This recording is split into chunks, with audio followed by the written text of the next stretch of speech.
So over the past week, we've been seeing how the GTA 6 trailer has been making waves all across the internet. I mean, even this trailer alone has 143 million views on it. This is a decade in the making, and people cannot wait for it. And we're going to have to wait for it because it's going until 2025. But I wanted to sort of make this video to make a comparison between Rockstar Games, that parents GTA, and Rebellion Studios, who parents the game I feature on my channel, Sniper Elite. Because I actually legit watched this trailer. I legit watched it.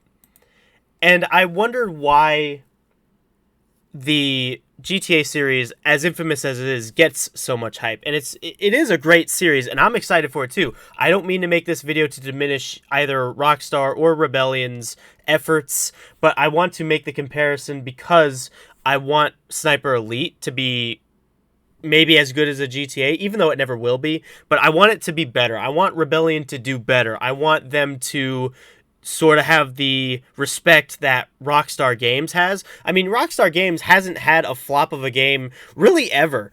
I mean, there's probably a couple that are obscure that came out back in the day, but not these days. You get GTA 5, GTA 4, you get Red Dead Redemption 2, you're getting GTA 6 now. So I just wanted to make the comparison of why Rockstar is so respected and why Rebellion stops themselves from having that same respect. So, I mean, you'd see even here the trailer's finishing up. I mean, it looks gorgeous, by the way. It looks fantastic. Beautiful graphics. Of course, graphics don't make everything, but they do, in fact, help. It's taking place in Vice City, a returning location, and, you know, it's going to parody Florida, essentially. I mean, a lot of these clips used is from Florida, and it's really cool how Rockstar takes from real life like that. So now I'm going to bring us over to the Sniper Elite 5 release trailer and sort of talk about that now. Okay. June 19th. I can play this trailer because it doesn't have copyrighted music in it. Operation Overlord, the Battle of Normandy.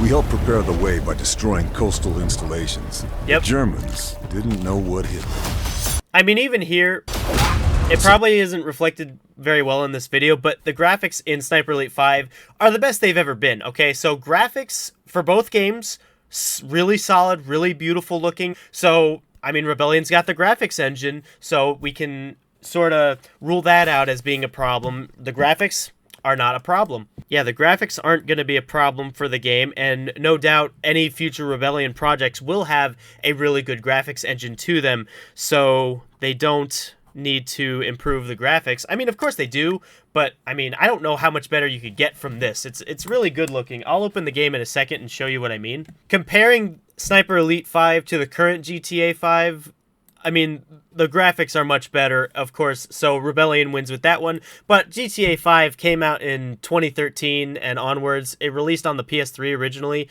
and 2017 had Sniper Elite 4, and then 2022 had Sniper Elite 5. The one that would have came out right after GTA would have been Sniper Elite 3 in 2014.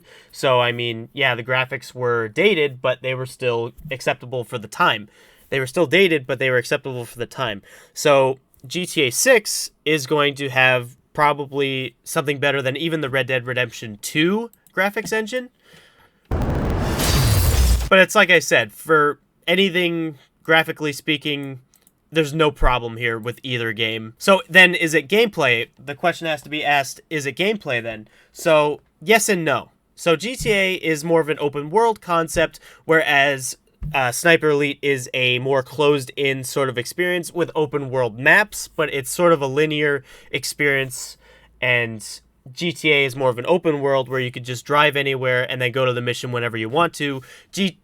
Sniper Elite is more of a linear storytelling experience, but even the maps in Sniper Elite 5 are good. They're pretty open, all things considered.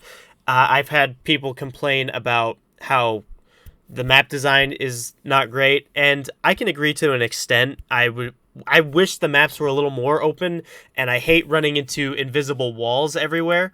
So there's that aspect of it, but you know, Sniper Elite 5's map design has done pretty well for itself. My favorite map is Spy Academy. I think it's one of the best in the game, if not the best, because it's a castle with a lot of guards, and you just make your way up, and kill all the guards. So that's all well and good. So then is it gunplay?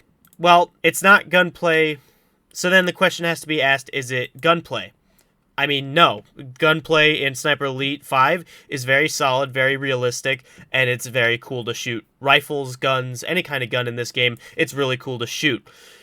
GTA's gunplay is toned down compared to this, but I mean, it's an open world game. There's a lot of aspects to open up in GTA 5 compared to Sniper Elite, which is a more closed off experience. So yes, the Sniper Elite experience is going to emphasize the gunplay more, and in 5, the guns are beautiful in that. You get a quick reload mechanic in the game as well, where you get a... Actually, I'm just going to show you.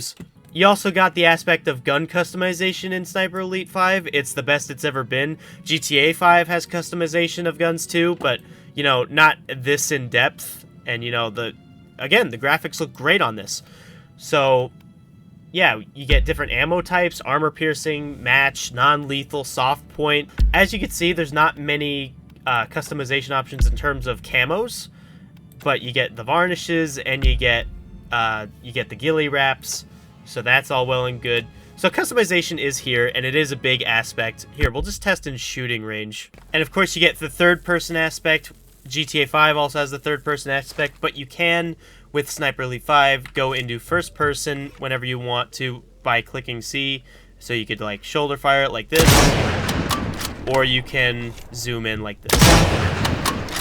I mean, I like the gunplay in this game. It's really good. This is a lot better in comparison to GTA 5, and we're not really sure how GTA 6's gunplay is going to be. So this comparison is a really loose one, and probably not a fair one to make. But I still wanted to give Rebellion the benefit of the doubt here because of the points I'm going to be making in a little bit. So, I mean, as you can see right there, let me fire off a couple more. That was a miss. That was a hit on the head there. Hit on the head. And then you don't get it with the bolt action ones. Here, let me fire off all my rifle rounds.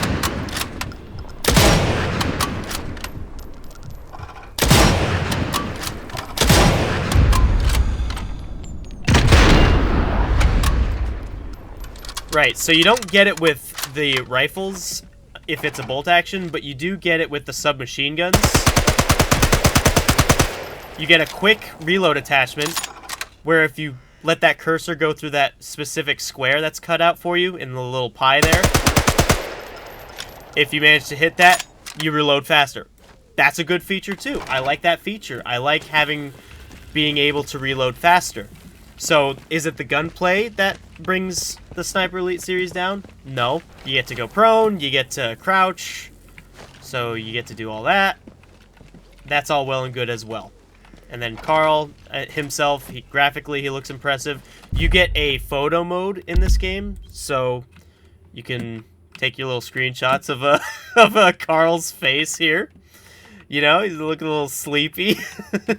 So, yeah, you get that too. And of course, GTA 5 has its director mode. But, I mean, there's a lot of bonuses. There's a lot of pluses with Sniper Elite 5. This isn't a game review video, but I might as well highlight it while I can, making the comparison. This is a very loose comparison. This is not in-depth at all. But I did want to sort of make this video because everyone's excited about GTA 6. Oh, I accidentally closed the game. My mistake. Hold on. So if Sniper Elite 5 has good gunplay, good reload mechanic, you know, the maps are decently designed, you get all of that.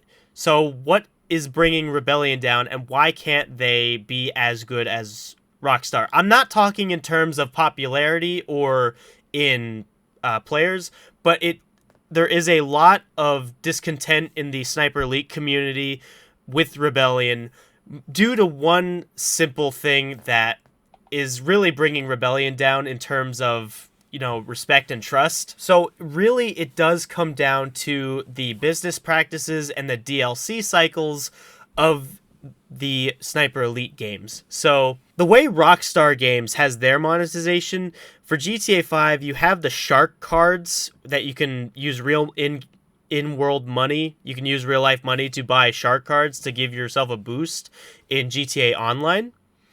GTA Online, of course, is one of the most popular things I think, right now. You got GTA Roleplay.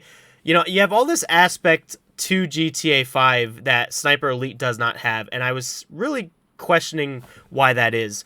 It does not just come down to it simply being more popular, but it comes down to how the companies act towards their fan bases and their player bases. So, for example, for GTA 5, you have the game and you have the campaign, the story, and stuff, and then you have Rockstar's monetization and business practices. The way Rockstar did it for GTA 5 over the last decade, it's really been just about GTA Online, and then any DLC weapons that would be added for free in online and in the campaign story mission. So you get that aspect of it. So already you have Rockstar giving guns away for free that are downloadable, not selling them for a separate price, whereas Rebellion in Sniper Elite 5, in Sniper Elite 4, in Dead Army 4 have been doing it differently, where it's like $2.99 for an MP40 on Zombie Army when that was rolling around. And that leaves a bad taste in my mouth, and it leaves a bad taste in everyone else's mouth who plays the Sniper Elite games. Yeah, so we're on the DLC page for Sniper Elite 5. You get mixed reviews. Let's see what some of the comments have to say about this DLC. I have not owned any of the DLC, but you get a lot of negative reviews here, and it's really mixed. And this is not something you want if you're not a big company. Rebellion is a big company, but it seems like there's just a lot of things that they mess up that seem like really easy fixes.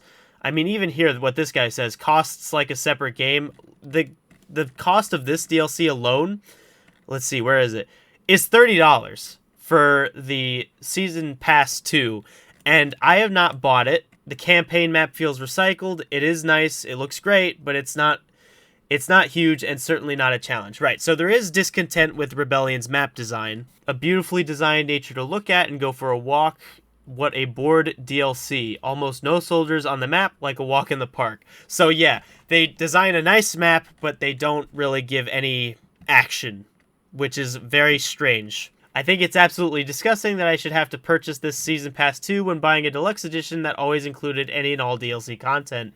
Yeah, and then you get that aspect of, oh yeah, you could just buy this Season Pass and get all the stuff, but if you buy the complete edition of Sniper Elite, you can just get all of it at once. And then you get issues. I have not had any personal issues with the game crashing, but then again, I have not bought any of this DLC. I have to reiterate that because it is hypocritical of me to talk about the DLC aspect when I have not played the DLC aspect. But, I mean, when you have this many issues for a DLC, it is not a good look on Rebellion, and it's through DLC that they add the Mosin Nagant rifle, which this commenter says is beautiful and dependable. And I mean, even Season 1 Pass is even more expensive for $34.99. And then you get the map Kraken Awakes, which is the only mission that seems like it is a positive experience for people. And then look, you get Saboteur weapon and skin pack, mostly negative. This is a correlation to how Rebellion is just treating us like, you know, cash cows, I guess you could say. You get a couple more rifles, but I mean, you know, do people really want this? It's not looking like this is really good for Rebellion right now. And yeah, the prices are way too high. Yeah, and essentially you get the rifles that are just reskins of guns that are already in the game. And now you get the aspect of people downloading it and buying it, but it's not showing up in their system when they download it in their computer. It's just a mess all around. It's just a big mess that Rebellion is creating for themselves with these DLCs. The game itself is solid, but it does seem like they just gifted the responsibility of these DLCs to someone else, and it looks like, what, you got the M3 grease gun in here. But yeah, the point is, it really does come down to the trust and the treatment of the fan base between the two companies. Rebellion is very good at releasing fully completed games and giving you a choice on whether or not you do want to get DLC. And in GTA 5, they've added DLC for free. I mean, the only thing that was monetizable about it was the grind. You know, they incentivize you to buy shark cards, but again, it's still a choice. It's not like Rockstar was twisting people's arms behind their back and say, hey, buy a shark card or you won't be able to enjoy all the new GTA Online content. No, that's not the case. And, you know, Rebellion does not... Oh, yeah, it's the Terror Rifle. Okay, with some varnishes here. Yeah, Rebellion's not looking great in terms of their DLC. The game itself is solid, but if they want to have any kind of respect from their fan base or trust in the future, they need to stop with these, you know, sort of predatory business practices of, you know, I'm not going to call it a scam, but they're not really giving people their money's worth in terms of DLC. And the game itself, you can only play Sniper Elite as many times in a row as you want to, unless you play the multiplayer exclusively, which the multiplayer is good as well. The multiplayer is solid. You know, you get the skills as well. You get the skills trees of, like, you know, different game modes, like Axis Invasion, you get a skill tree. You get the skill tree in campaign mode that unlocks different skills. I felt like the skill tree in Sniper Elite 5 could have more in terms of, you know, what kind of skills you can have. But, you know, it's a skill tree. They had it. We had skill trees in Sniper Elite 4. People argue that Sniper Elite 4 was the last good Sniper Elite. I disagree. I think Sniper Elite 5 is still pretty solid in terms of getting your money's worth. I put 158 hours into Sniper Elite 5, all without DLC. So I think I like the game that much. So I would like to see Rebellion as a company do better. I would like to see Sniper Elite as a game that I feature on my channel do better. And GTA 6, you know, they have their credibility. They've built up that trust from their fan base over the past decade. Rockstar makes completed games that don't really bug out all that much. You know, of course, during like a first initial release, you can have bugs and such in a new game, but they're quickly worked out with Rockstar when it's them doing it themselves, not when they give the responsibility over to another smaller, like, branch. But Rockstar has a very good, credible reputation, and Rebellion, it's not in terms of popularity. It's not a popularity contest between these two that I make this video for, but I just wanted to show an example of why I think Rockstar, or why Rebellion needs to do better in terms of maintaining their games and the DLC for them. And, you know, I am going to make a separate video of, like, sort of like a wish list I have of what I would want out of a Sniper Elite 6. We have no confirmation that a Sniper Elite 6 is ever going to happen, but, you know, it could happen. But I think, if anything, a Dead Army 5 might happen first if they want to continue that little storyline there. So yeah, that's pretty much it. I hope you guys enjoyed this video. I hope you enjoyed my little rant. Very excited for GTA 6. I hope you all are as well. I don't know if we'll be featuring it on the channel, but, you know, if it would be requested, I probably would do it. So thank you everybody so much for watching. I hope you enjoyed it. I'll talk to you in the next one. Take care of yourselves and have a good one. Bye.